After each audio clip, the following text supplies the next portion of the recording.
Feels like we're having a good time.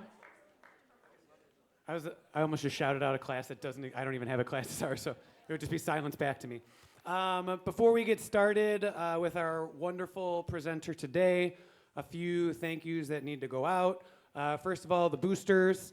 If any of you have a parent, a family member, a neighbor who has a Fremd booster, please tell them thank you.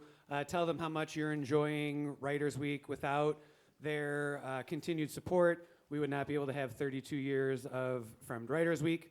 Thank you to the tech crew who has been working hard this entire week to make everything look and sound the way that it is supposed to sound. I know they're often working in the shadows, but doing some very, very important work. Gonna make fanboys sound way better than we actually are on Friday, hopefully. Quick shout out to Miss Gannis in the yearbook who is doing extra work for Writers Week this year. So you might see like a yearbook photographer that's walking around. So thank you to Miss Gannis in yearbook. Thank you to, say thank you to your English teacher or your non-English teacher who brought you here, who recognized the value in the written word and in being in the space. And thank you to you. You have been not only this week, but in previous years, just a very mindful, thoughtful, creative, respectful audience. And Fremd High School is a special place to be because of the students that populate it every single day. So thank you for being phenomenal. All right, without further ado, let me introduce our next speaker. Sudanese by way of Washington, D.C., Safia Ahilo is the author of the books The January Children, Girls That Never Die, Home is Not a Country, which was longlisted for the National Book Award, and Bright Red Fruit, which was a finalist for the Kirkus Prize. We have several of these books for sale over here on stage left, so if you're wanting to purchase a book, get an autograph afterward, take a selfie, that can be done at the end of the period, or even if you just want your Writers Week program signed, or you want to give a note of things, you can come on up on stage afterward and do all the things. Safia's work appears in Poetry Magazine, Callaloo, the Academy of American Poets, Poem a Day series, among others, and in anthologies including The Breakbeat Poets, New American Poetry in the Age of Hip Hop, and the Penguin Book of Migration Literature. With Fatima Asghar, she is the co-editor of the anthology Halal If You Hear Me, which was a finalist for a Lambda Literary Award. Her fellowships include a Ruth Lilly and Dorothy Sargent Rosenberg Fellowship from the Poetry Foundation, Cave Canem, and a Wallace Stegner Fellowship from Stanford University. She was listed in Forbes Africa's 2018 30 Under 30. Please help me in welcoming to the Writers Week stage, Safia Ahilo.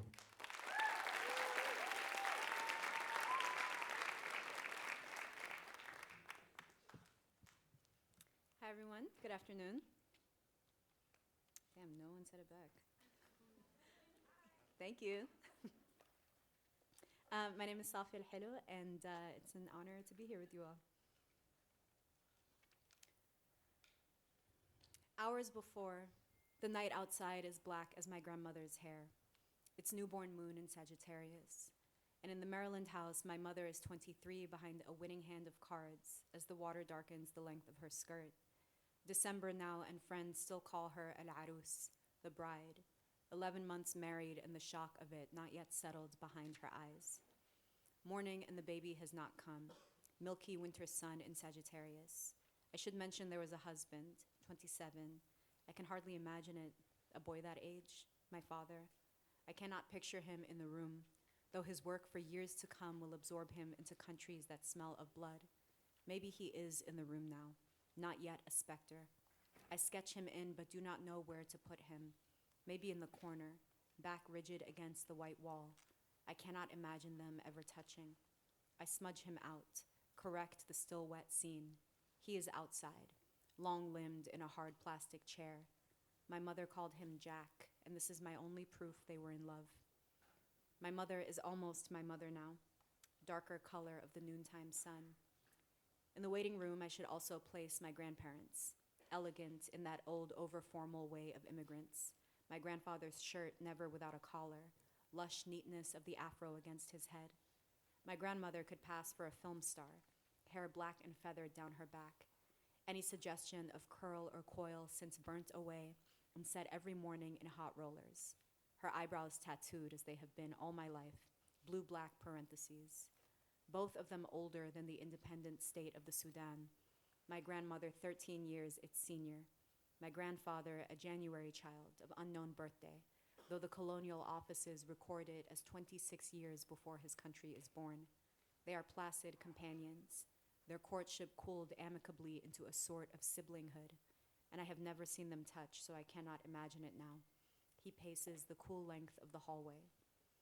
1 hour and 39 minutes past noon, that final diluvian push, and I am outside, full head of wet hair, pomegranate creature cawing that little animal sound, pronounced a girl and named for a dead great aunt, the birth certificate dated and signed in ink. Back home, I would have been known by my first two names, mine and my father's, Safia Yaqub, the surname rarely used, but in the new country, the paper demands a patronym. Anglicized, the L becomes a looser L. Hello, meaning sweet, strange, unserious allonym of that first great-grandfather, and crowded together on a single line, marked first name, our names, mine and his, Safia Yaqub, little echo of that forgotten epithet, that once loved man, of Jack. And though I am not named from my mother, we match. Safa, noun form of my adjective, our shared first syllable, closest I have ever seen them, him and her, almost touching. I was born in Rockville, Maryland, to Sudanese parents, which I guess would make me a first-generation Sudanese American, a child of immigrants. But then we kept going. Over the 10 years that followed, we lived in Kenya, Tanzania, England, Egypt, Switzerland, before finally settling in Washington, D.C. in the summer of 2000. 8 years later, my mother and brother moved back to Egypt, and I moved to New York. We continue to add cities to our list. I've lived in Los Angeles for almost 5 years now, and I am one of only a handful of my family members still living in this country. Almost 3 years ago, war broke out in Sudan, scattering my family around the globe, separated by war and travel bans, their different combinations of passports, meaning there is no longer any one place where we can all be together. And with every new line added to that list of places, I get further away from any answer to that question of where I'm from, of where I can claim. The lyrics do not translate. Arabic is all verbs for what stays still in other languages. Tasbah, to morning, what the translation to awake cannot honor, cannot contain its rhyme with tasbah, to swim, to make the night a body of water. I am here now, and I am not buoyant. I am far away and always sick, small for my age and always translating. I cannot sleep through the night. No language has given me the rhyme between ocean and wounds that I know to be true. Sometimes, when the doctors draw my blood, I feel the word at the edge of my tongue. Halim sings, aghraq, aghraq. I am drowning, I am drowning. The single word for all the water in his throat does not translate. Halim sings, teach me to kill the tear in its duct. Halim sings, I have no experience in love, nor have I a boat, and I know he cannot rest, cannot swim through the night. I am looking for a voice with a wound in it, a man who could only have died by a form of drowning. Let the song take its time. Let the ocean close back up. As a result, I've harbored a near lifelong obsession with what to call myself, reaching for the existing terms and finding in them only loose approximations. I hear children of immigrants talk about being children of immigrants, and I think, me too, almost, sort of. My parents never completely immigrated here, and instead have spent the years of my life in and out of this country. I hear immigrants talk about being immigrants, and I also think, me too, almost, sort of. I did not immigrate here because I was born here, but we left after I was born. So then I myself had the experience years later of coming to America, the shock of it. And not that I ever considered myself able to speak for whole demographics, but on the occasions that I'm asked to speak to the immigrant experience or about being a child of immigrants, I want to tell the person doing the asking that they might be asking the wrong person. What title can I claim? Almost immigrant, child of almost immigrants, almost Sudanese and almost American. I felt myself adrift for years in languagelessness, devouring books and hoarding words in an attempt to collage myself a reflection somewhere. Here, in one book, was a character who had curly hair like I do, but she was white. Here, in another, was a character who spoke Arabic at home, like I do, but she wasn't black. Here was a character who had an accent, like I sometimes do, but it was because she was fluent in a different language. I felt like I was made of all these discarded details, the ones I couldn't find written down anywhere. So in the world outside, I was always an other, always newly arrived to some country that was not my own. And then in the books I would turn to for shelter, for comfort, I was an other. As a young reader, I read everything I could get my hands on, read hungrily, waiting for that hot spark of recognition, and was met with hundreds of almosts, of not quites, which I'm sure is a familiar feeling for many young readers, particularly those of color, because it's not that everyone else is so well represented and I am just so different. I couldn't find myself in books because there were not enough books. It's not that I didn't exist, it's that the book I needed to read to see myself, to see my life and my experiences and my intersections as deserving of literature, did not yet exist. Enter the famous Toni Morrison quote, which I love as does everyone else: "If there's a book that you want to read, but it hasn't been written yet, then you must write it." So I did. I wrote hundreds of poems, then a book of poems called The January Children, then another called Girls That Never Die, and then a novel in verse called Home Is Not a Country, and then another called Bright Red Fruit.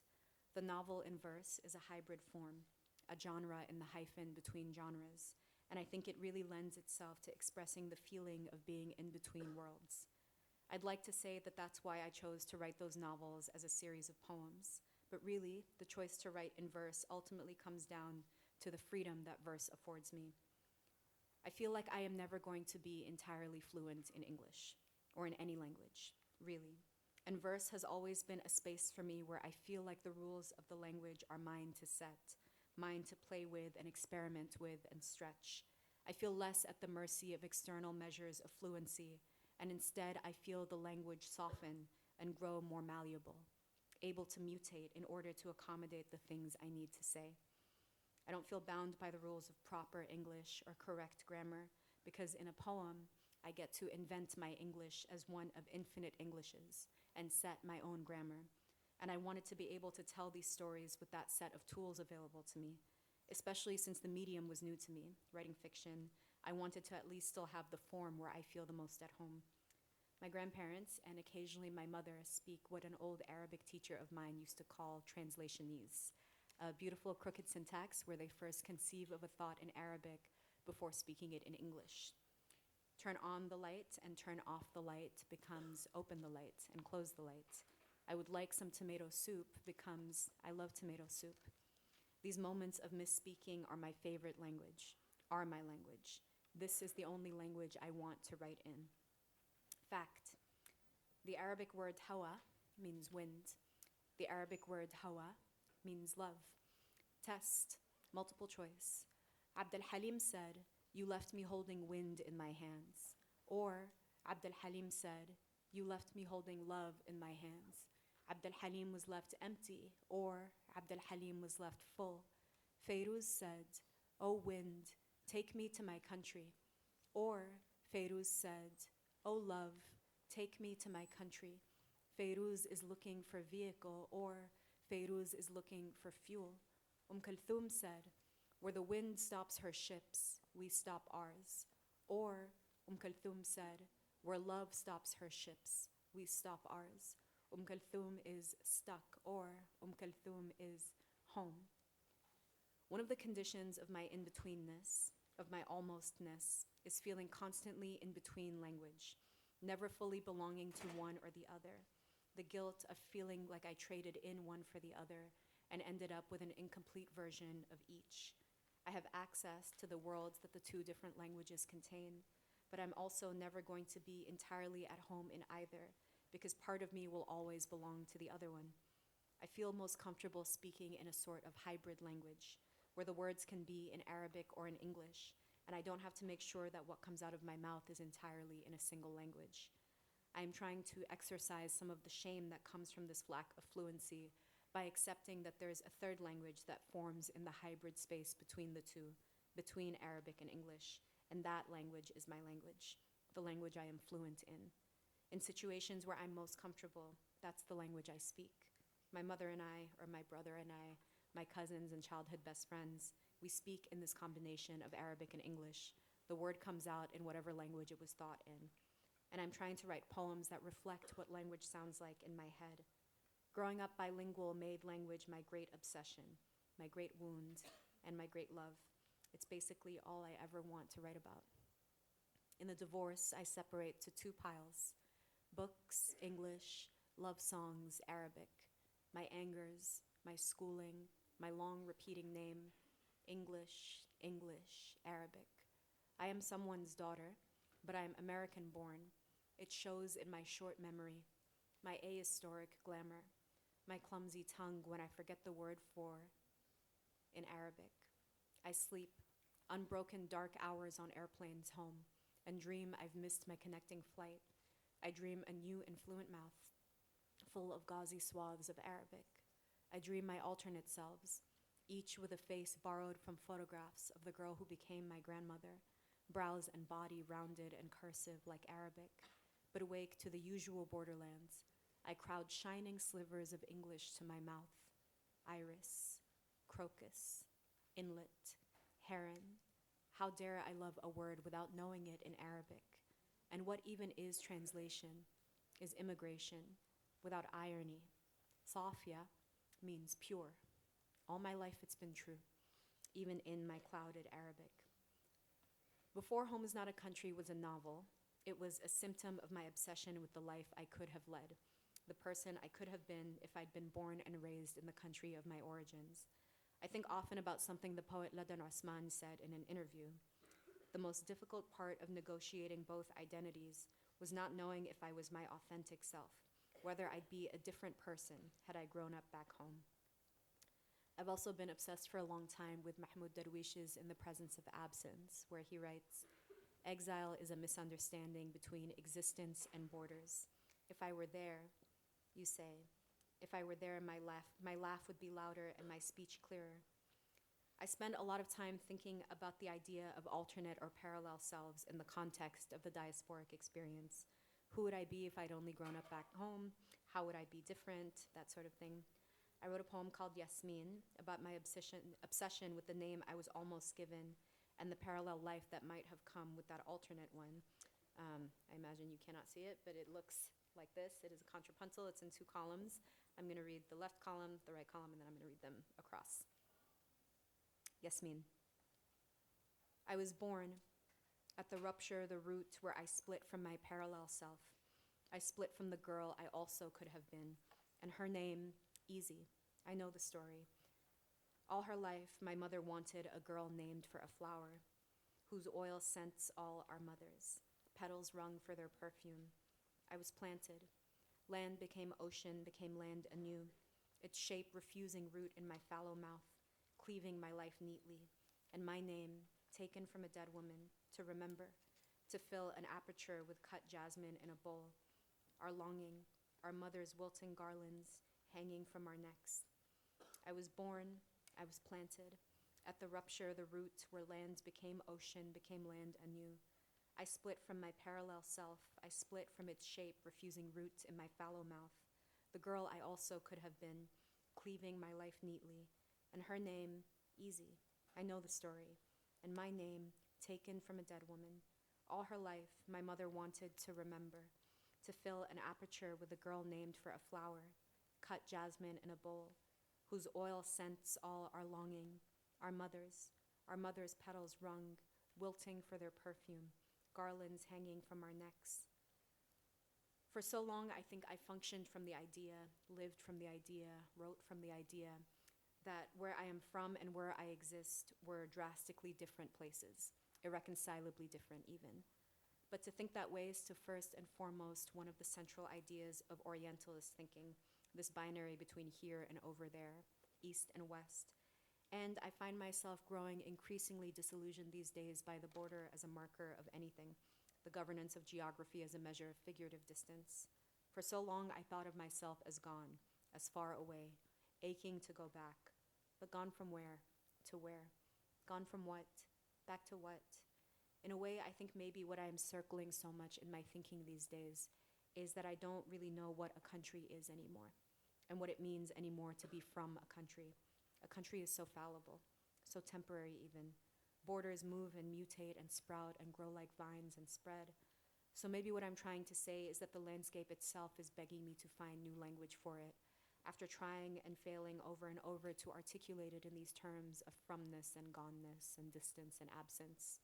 I mourned some invented golden age of Sudan that probably wasn't as neat and tidy and narrativized as it gets to be in retrospect, in nostalgia, in its absence and its haunting.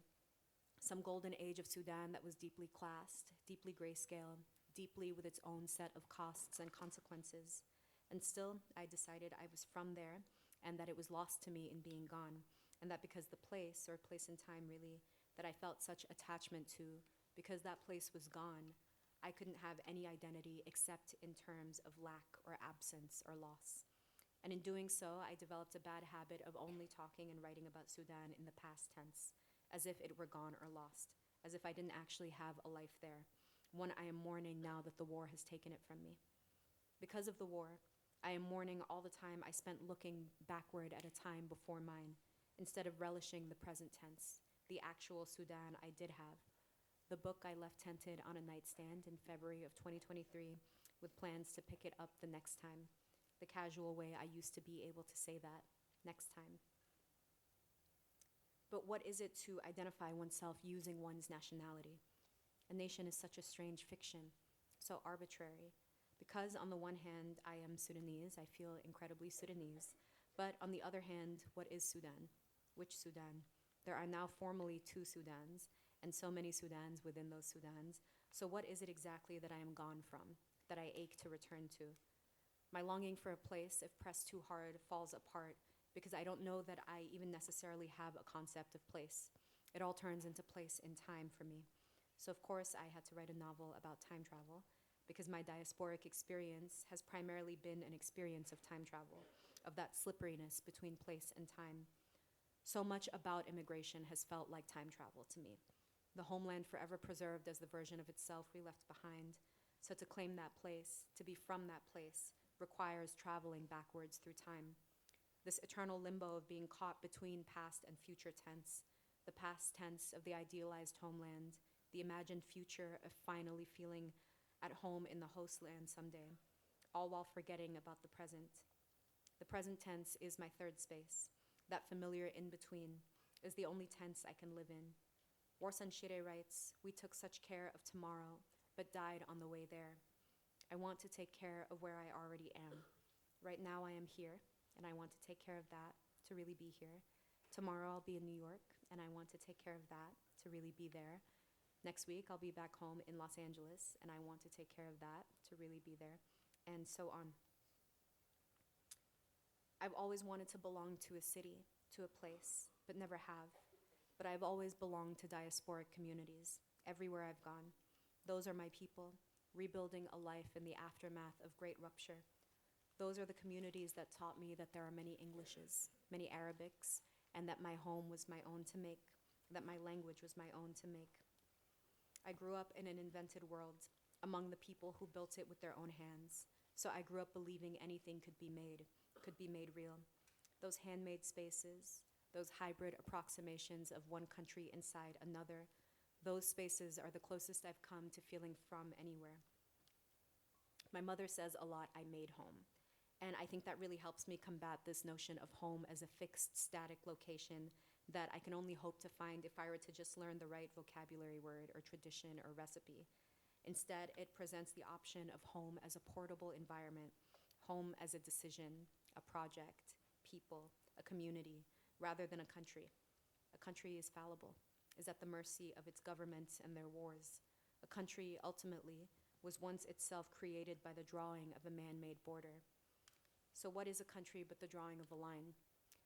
Today I draw thick black lines around my eyes and they are a country, and thick red lines around my lips and they are a country.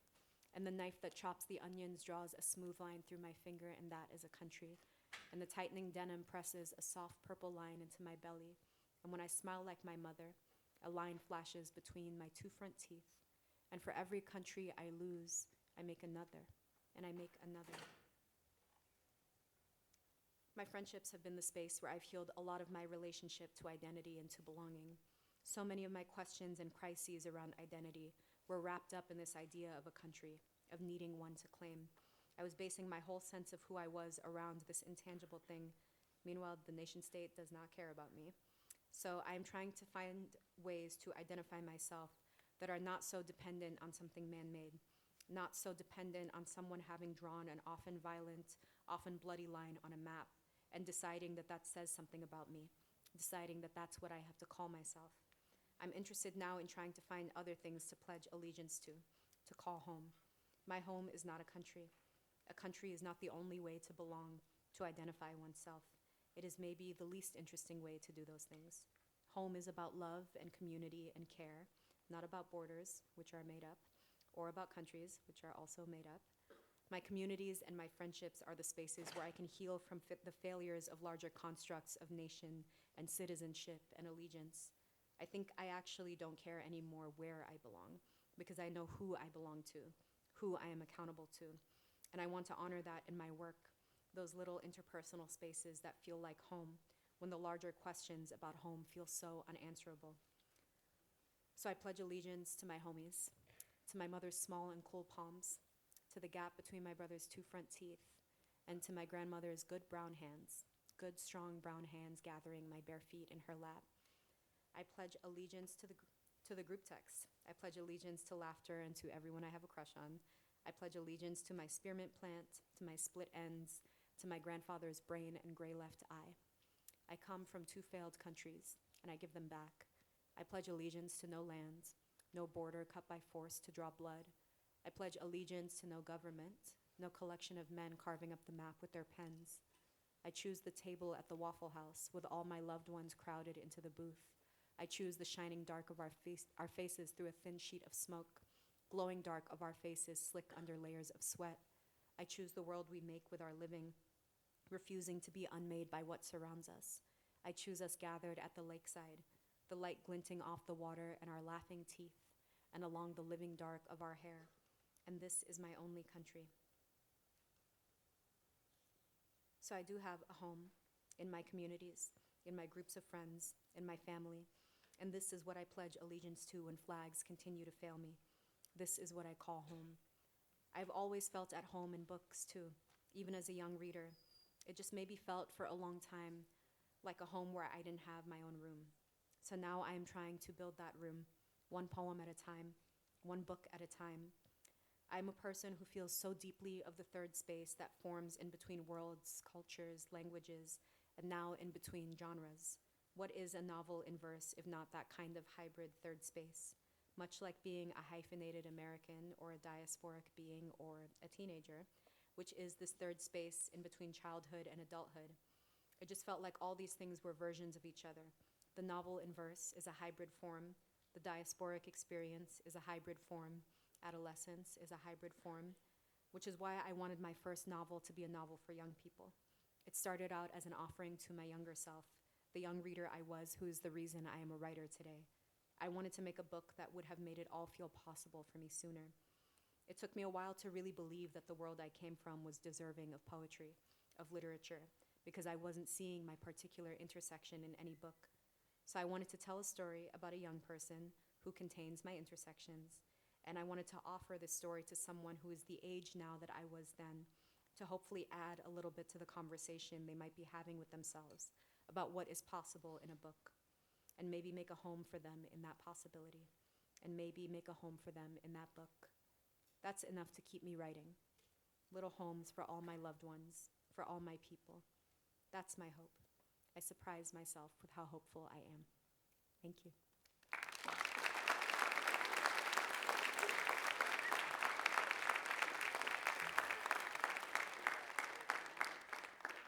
Okay, I have my eye on the clock. We have a little less than 15 minutes for questions, but I will tell you I am not wearing my glasses, so I can barely see you all. So I'm going to need a little bit of help, but I'm happy to take your questions.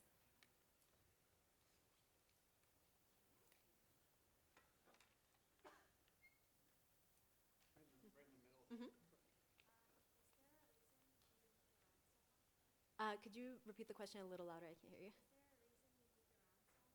A reason I moved around so much?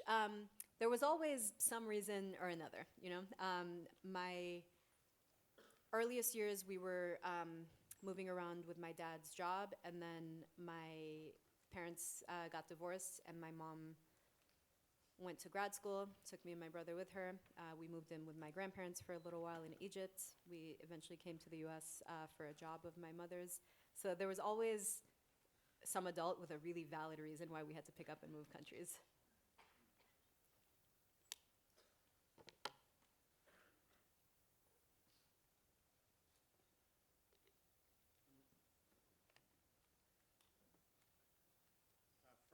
right over here.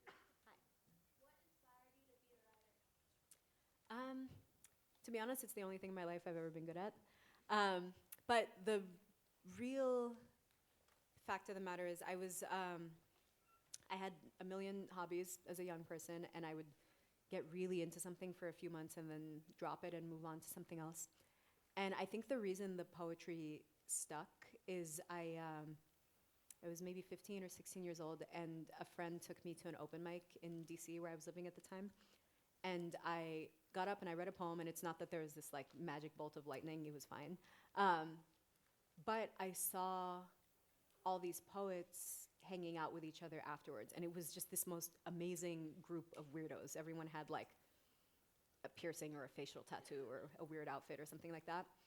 And I so badly wanted to be one of those weirdos that the decision seemed easy in the moment, where if all I had to do to be invited back into that space was to write a poem, then I was going to show up the following week with 15 poems, you know?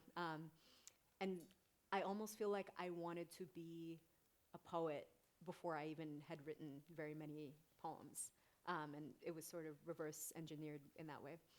It also felt like the first community of people I'd seen that had chosen each other on purpose. It wasn't a group of people that were like grouped together by some external thing. Like I was part of a pretty robust Sudanese community in DC when I was growing up, but it didn't mean that we all necessarily liked each other. We just like had to come from the same place to the same place. And so what I loved about this group of poets is that they had chosen each other based on something that they had agency over, and that felt really powerful to me.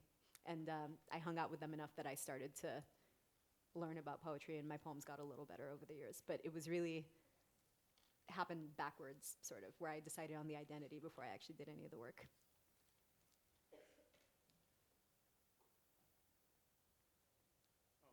All the way back in the middle. Yeah. Right now, I am messing with a manuscript of poems that currently the document is called manuscript ? I also, for about 3 years now, have been trying to teach myself to write a novel that is not in verse, which is really humbling because I have never written a full sentence in my life. And so I am kind of in real time learning where a comma goes. And so it's part of the reason it's going so slowly is, at least with the novels in verse, the act of writing fiction and writing narrative was new, but because I was still writing poems, I felt like I had my first language to work in, so to speak. And with this, I'm kind of learning the language while I'm writing the novel, which just means that it's taking forever and is a real endurance sport because I started writing poetry when I was a teenager. And so I have not been a beginner in a very long time. And it feels, I don't know, like character building in some way to spend this much time doing something that I'm like definitively bad at and continuing to do it. But it's embarrassing and uncomfortable and very humbling, but it's also really freeing to be like so at the ground floor of something, but it's taking forever.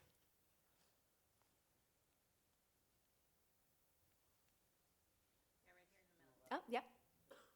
What is your typical way of planning out a poem? I usually will start if there's an image in my mind or a word that I'm thinking a lot about that I want to challenge myself to write a line or a sentence using that word. Um, but usually I know very little about the poem before I start writing it. Usually all I know is that I want to write a poem. I try not to think anymore in terms of about. Like it used to be that when I would sit down to write, I would be like, today I'm going to write a poem about my mother, about whatever. But I'm trying to unlearn some ideas about what is and is not deserving of poetry, because I think a lot of the ways that we were taught to write poetry when I was younger made it seem like the most interesting things about you are the things that hurt you the most. And so there was kind of this cognitive dissonance where I would sit down to write poetry, which allegedly is the thing I love most in the world. But because I was only ever writing about things that made me miserable, I would feel miserable while I was doing this thing that I claim to love so much. And so I've had to really break that association in recent years, where if I'm actively miserable, then I'm not allowed to write a poem. I have to go for a walk or something. And so it means that if I'm like going through some big trauma, it's not like the first 25 things I think to do to write a poem about it, which means that now I get to enter the poem from a more like curious experimental space where, you know, here's a single word that I want to use in a line. Where does that take me? Here's a single image that's in the back of my mind. What can I build around that image? And it has made the act of writing poetry feel a lot more fun and sustainable and like not painful at all, except for the way that like a bad first draft is painful. But you know, the stakes are a lot lower, where I'm not like actively mining my trauma for poetry. And it's, you know, it's not like my subject matter has gotten any more joyful necessarily, but I feel better when I'm making the poems. So I'm self-aware enough to know that none of my poems sound like I was having fun when I was writing them, but I promise you I was having a lot of fun. But a lot of it is showing up to write something and opening myself up to the possibility that whatever shows up will show up. It also means that I had spent a lot of time interrogating the idea of writer's block. Because it's, you know, the truth of the matter is every day I wake up and I want to write a poem, and most days I don't write a poem. And it's not because I'm so busy, you know? I just rewatched the entirety of Mad Men. I have time. But I think a lot of the time I am so afraid of writing a bad poem that I would rather not write anything at all. And I think that is the thing that we refer to as writer's block. It's just fear of doing a bad job. And so now, sometimes the way I will get myself to the page is to be like, I'm going to sit down and write a bad first draft, and that's very freeing. I also do a lot of group writing. A lot of the poetry I've written in the past recent years is when a friend and I will get together and do a 30-30, which is when you try and write a poem a day for 30 days. And it is effective because the main engine in my life is that I don't want to disappoint anyone. And so when there's a guaranteed other person on the other end for me to disappoint, then I will show up and I will, you know, stop watching TV and I will sit down and write a poem. It also means that I'm getting a poem in my inbox every day from my friends. It means that I'm writing poetry. And after the first week or so, where I've kind of cleared my backlog of things I've observed and plan to someday write a poem about, then the poems get really weird, because day 13, there's kind of no choice but to just write about what I did that day. And so here's a poem set in the grocery store. Here's a poem set at a doctor's appointment. Here's a poem set at the DMV. And I think that feels like a more sustainable way to work, where I get to just be a poet in every aspect of my life, instead of just when like something really bad is happening. I know that was really took the scenic route to that answer, but I hope that answered the question. Yeah? Do you ever plan on like writing a full poem just in Arabic? Like I know you do English and Arabic, but will you ever write just Arabic? Yeah, the question is, will I ever write a full poem just in Arabic? Man, I really hope so. But the reason I haven't yet is I think part of the reason I feel the freedom I need to make a poem, I feel that freedom in English because I don't particularly care about English. Like, being good or bad at English doesn't like press on some core way that I identify myself.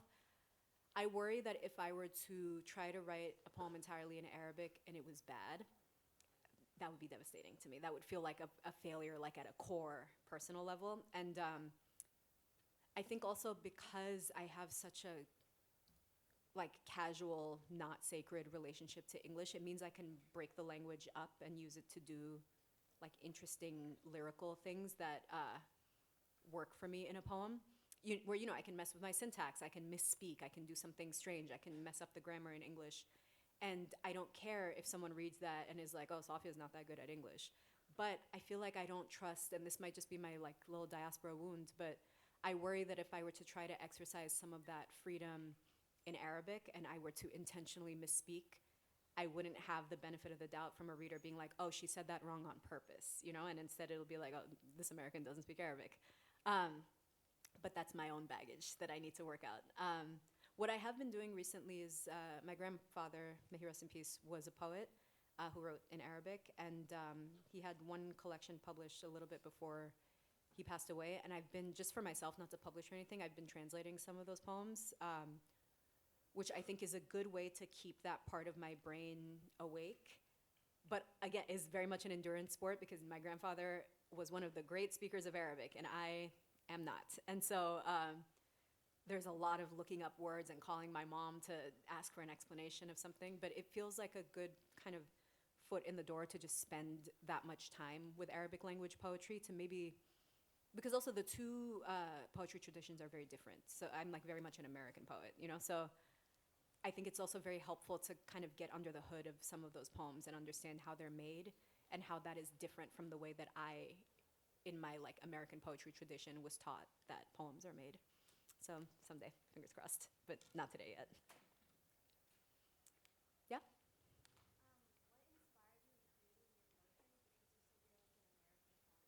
Could you repeat that a little louder? Sorry.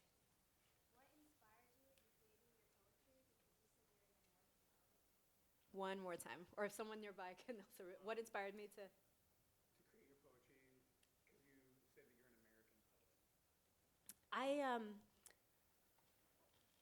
I think I refer to myself as an American poet almost like half joking, but I think because that is the poetic tradition that I was educated in, So as a young poet, kind of trying to understand what made a poem, I was reading a lot of, writers from the Black Arts Movement, from the Harlem Renaissance, from the New York School, and a lot of there's like a quality that American poetry has that feels different, where it's a lot more colloquial, it's a lot more plain spoken. I love Frank O'Hara, who just writes these kind of chatty poems. Someone once referred to Frank O'Hara's poems as "I do this and I do that" poems, and so that feels like a kind of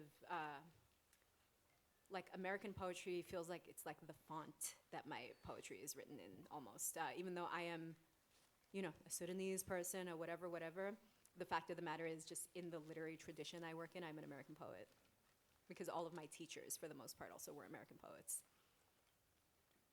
Yeah, I think that is our time. Thank you all so much for spending your time with me.